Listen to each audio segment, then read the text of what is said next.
Labdien, ļoti Good afternoon, ladies and gentlemen, everyone watching us online. Welcome to the National Museum of Fine Arts, where Foreign Minister of the Republic of Latvia met with his US colleague. We'll start with a statement by Mr. Rinkēvičs. Good afternoon, ladies and gentlemen.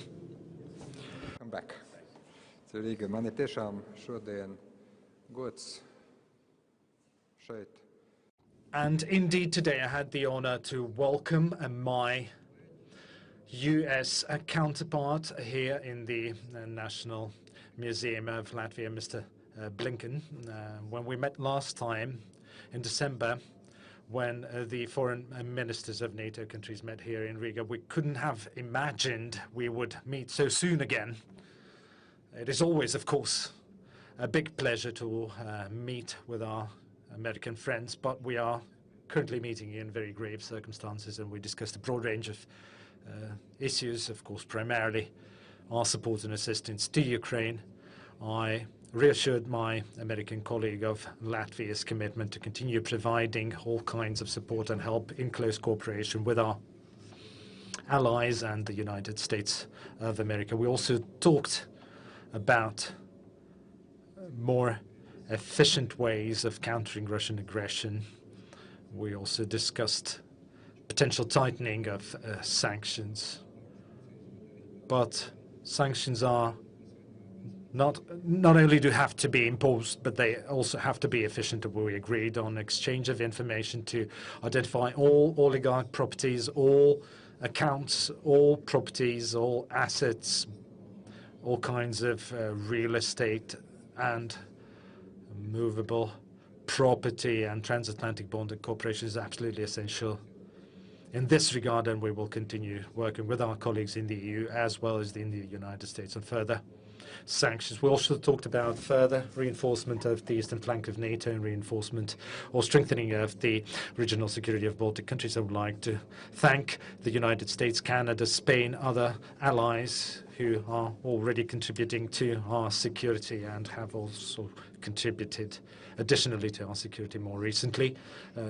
Of course, looking at the most recent developments, we are very happy about the permanent presence of US forces here in Latvia. We have no illusions about Putin's Russia anymore. I don't really see any reason, any good reason to assume that Russia might change its policy. Before I hand it over to my colleague, I would like to also underline that we need to also support journalists or media in Russia and Belarus who represent free, independent media, not only by helping them leave their country and also facilitating their work here or outside Belarus or Russia. It is important to make sure that Russian residents, Russians living in other countries, have access to impartial information, unbiased information, and not from Russian propaganda channels, and we also agreed to cooperate on that as well. That is as far as my introduction goes. Now I'd like to hand it over to Antony Blinken. Edgars, thank you very, very much. And indeed, it's always good to be back, but I wish it was under different circumstances. And we remember well the extraordinary job you did, Latvia did in hosting us and hosting our NATO colleagues. And that spirit very much continues in all the work that we've been doing together in recent weeks, particularly the work that's been made necessary by Russia's aggression against Ukraine. I should note that we're here now in what is the 100th anniversary year of diplomatic relations between the United States and Latvia.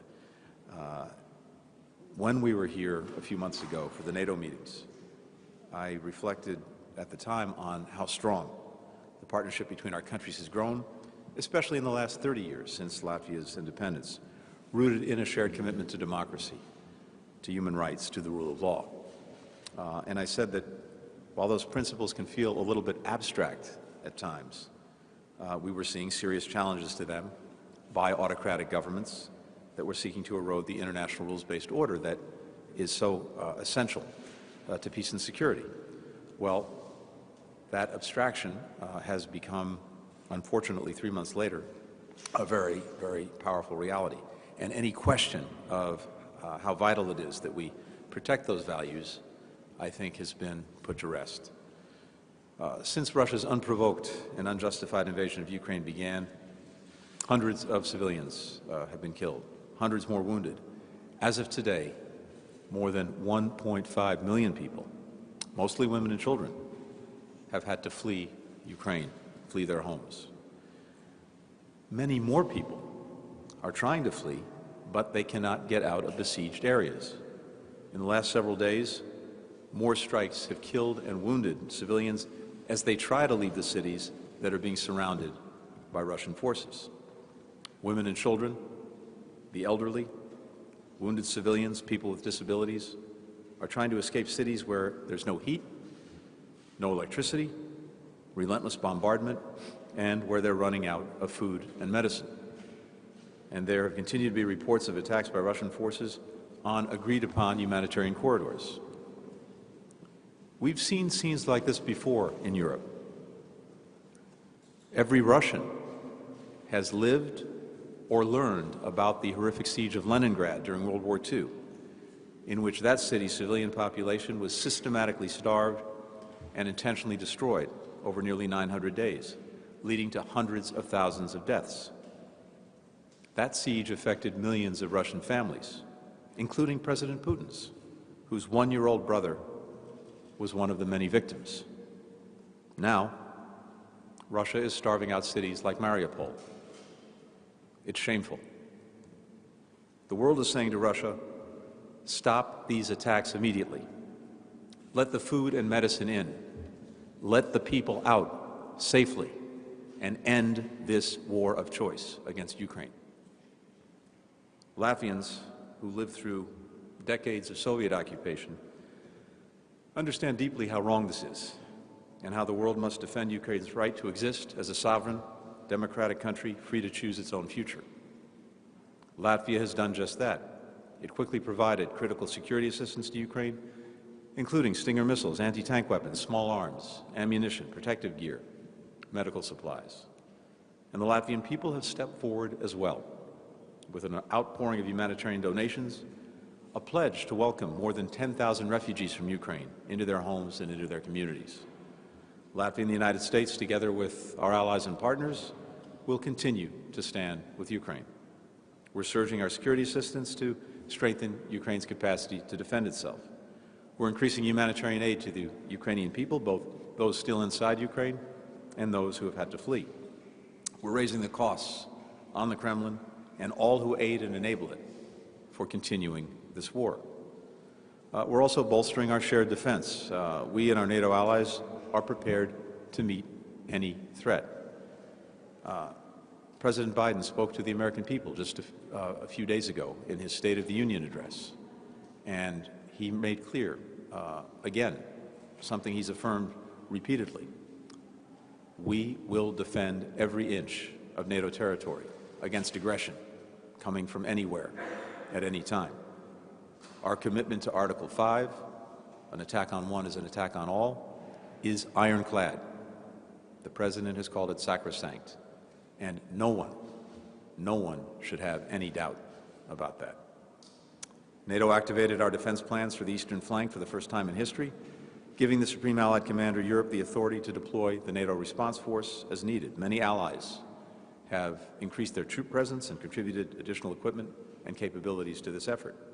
President Biden ordered the deployment of an additional 7,000 U.S. troops to Europe and moved forces already in Europe to NATO's eastern flank, including to Latvia. We now have more than 1,000 U.S. soldiers here in Latvia. We'll continue to rotate our forces to Latvia and the Baltic region to train alongside the NATO Enhanced Forward Presence Battle Group, led by Canada in partnership with Latvia's armed forces. And we deployed F-35 strike fighter jets to the region to augment NATO's enhanced air policing mission. We're also working with Latvia and Baltic partners on security in other realms, cybersecurity to protect critical infrastructure against malicious actors, and energy security so that Latvia's energy supply is not dependent on Russia. Latvia hosts the NATO Strategic Communications Center of Excellence, a critical resource in this time of information warfare, something Edgars and I talked about, and we're working together to support independent media, to push back against disinformation, including by helping young people to be able to identify it. Our collaboration in these areas is quite simply more important than ever, and I look forward to continuing that. This is my second stop in a visit to all three Baltic countries. Over the past 30 years, the Baltics have formed a democratic wall that is now standing against the tide of autocracy that Moscow is seeking to push further into Europe. And my message on behalf of the United States, to the people of Latvia, to all of the Baltics, is that the United States is more committed than ever to standing with you as our democracies rise to the challenge of this moment. It's very moving to see the blue and yellow colors of the Ukrainian flag in this city, in Lithuania, where I just came from, on public monuments, homes, schools, businesses. The incredibly brave and resilient Ukrainian people will fight for as long as it takes for their country. I know, and they know, that they can count on the support of Latvia, the United States, and many countries in Europe and around the world. Thank you. Thank you very much, Mr. Secretary. You'll be needing your interpreting now. Mēs pārējām pie jautājumiem. Now we move to questions and answers and Latvian television in Strasdiņa. Thank you for this opportunity. In Strasdiņa Latvian television, I would like to ask Mr. Rinkēvičs, first of all, you already mentioned the possibility of having troops in Latvia standing. Have you discussed it with Mr. Blinken, the possibility to increase the troops here in Latvia and have permanently deployed American soldiers here in Latvia? And what was the answer given to you? And the question to Mr. Blinken, closing the skies, this is what Ukraine is demanding very intensively. NATO has provided its explanation that it would complicate the situation even more, turning this into large-scale war. But you have also said that the countries have been given green light to give planes to the states, and Poland was mentioned, that you had offered substitute fleet to Poland if it offered its planes to Ukraine. But the answer is not clear. What could be the practical solution to this, practical assistance to Ukraine in defending its sky? I have to say, thank you for the question. Indeed, we discussed the matter, how to reinforce the presence of NATO forces and also of the United States as part of NATO here in the region. And I underscored that I would like to have permanent solutions to this, seeing the way this situation is developing. And of course, my colleague will add to what I'm saying, because it wouldn't be right to retell the opinion of the United States Secretary of State. He will state his opinion himself, and yet we agreed that both the Ministry of Foreign Affairs and Defense, while preparing for NATO summit in Madrid, preparing the new strategic concept, responding to the change in the situation, we are going to work on what Antony said, to have effective protection of all NATO states, with the measures that would be needed, and the presence should be as long as it is necessary. Well, of course, as constant Putin's regime is, as constant this presence is going to be, and even beyond it, perhaps. I very much agree with what Edgars has said. Just a couple of things in response to the question. First, as I noted, we have, and NATO has, already significantly reinforced the eastern flank, including right here in Latvia, with the addition of forces, with the addition of equipment, with the addition of the F-35 strike fighter planes. We're doing this in close partnership with NATO allies. Canada, of course, is playing a lead role here in Latvia. We also are, on a regular basis, reviewing our global posture, and that will continue. And of course, as we do that, we have to factor in the latest developments, including this aggression from Russia. So all of that will factor into our thinking, into our decisions about what we do going forward. And of course, we're working on all of these issues within the NATO alliance. That's vital as well. Second, it's very important to note everything that has been done and continues to be done to help the Ukrainians defend themselves. Over the last year, the United States has provided more than $1 billion in security assistance to Ukraine. Just within the last couple of weeks, President Biden created the authority to provide an additional $350 million in defense support to Ukraine.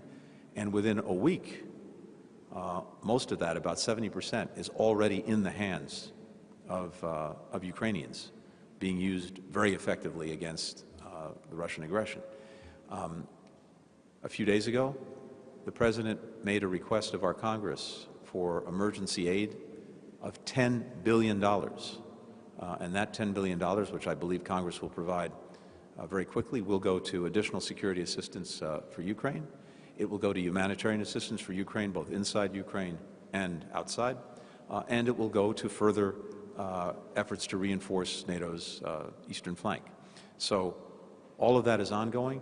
And as Edgars said, what we're focused on is what can we do to continue to help the Ukrainians be as effective as possible in what they're doing, which is defending their country against this Russian aggression. That's what we're focused on, and our military experts are focused on. I've talked about, and the Secretary General of NATO have talked about the question of the no-fly zone before. And just to be clear and to repeat where we are, our efforts are all in the direction of ending this war as quickly as possible, ending the suffering as quickly as possible.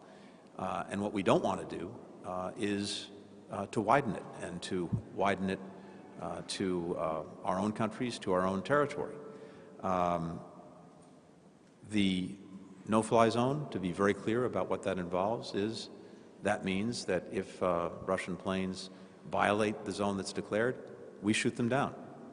And that runs the considerable risk of creating a direct conflict between our countries and Russia, and thus a wider war, which is in no one's interest, including in the interest of the Ukrainian people.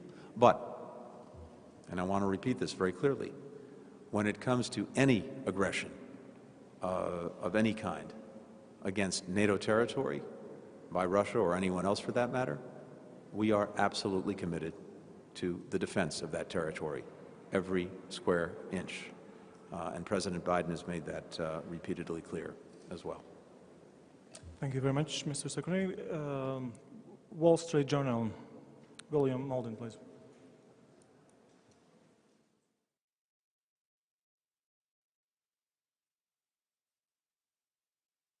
Thank you very much for doing this. For Minister Rinkēvičs, you mentioned effective protection is needed for Latvia and the Baltic countries. What constitutes effective protection? Did you ask for any new types of military hardware or other support? And did that include anti-aircraft systems? And did the U.S. seem willing to provide it? I also wanted to ask Secretary Blinken, you have upcoming meetings with Foreign Minister Lapid of Israel, with President Macron of France. What role does Israel play, especially in any possible mediation or engagement with Russia during this conflict? And do you have any message to send to Russia other than the general need to de-escalate or stop fighting in Ukraine? And then just to clarify one thing you said earlier in Vilnius, you mentioned more permanent basing of troops here. Does that mean there is a decision, or there isn't a decision to base troops permanently here in the Baltics countries specifically? And because there was a little bit of ambiguity with that, and so we're just very curious. Thank you. Thank you very much. I'll answer in English. Well, yes, indeed, we discussed the further steps when it comes to providing efficient protection. And we see the need, and we are also learning from what is happening in Ukraine. We are seeing what Russians are doing, and we understand that we need to bolster our air defense. That's absolutely clear. We also feel that we need to bolster our coastal defense, cyber defense, and we are discussing and talking not only with the Secretary of State, but also with the Secretary of Defense.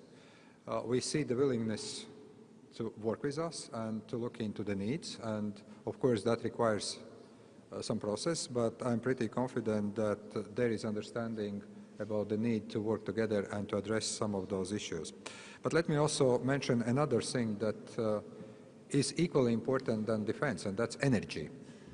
I think that what we all understand that we need to work, and it is not only Latvia or Lithuania or Estonia, that's entire European Union, Europe as a whole. We need to work to reduce dependency on Russian gas and oil. We discussed at some length and detail also what could be done, and I see that here the United States can play a critical role, and we are willing to continue.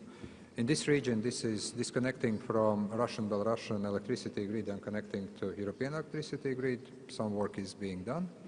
And also that means, of course, reducing dependency on gas, but here we need a bit wider effort through LNG, through renewable energy issues. So I would put now military defense and energy defense on an equal footing, and also the cyber defense. So 3 areas. Did you ask for anti-aircraft systems from NATO?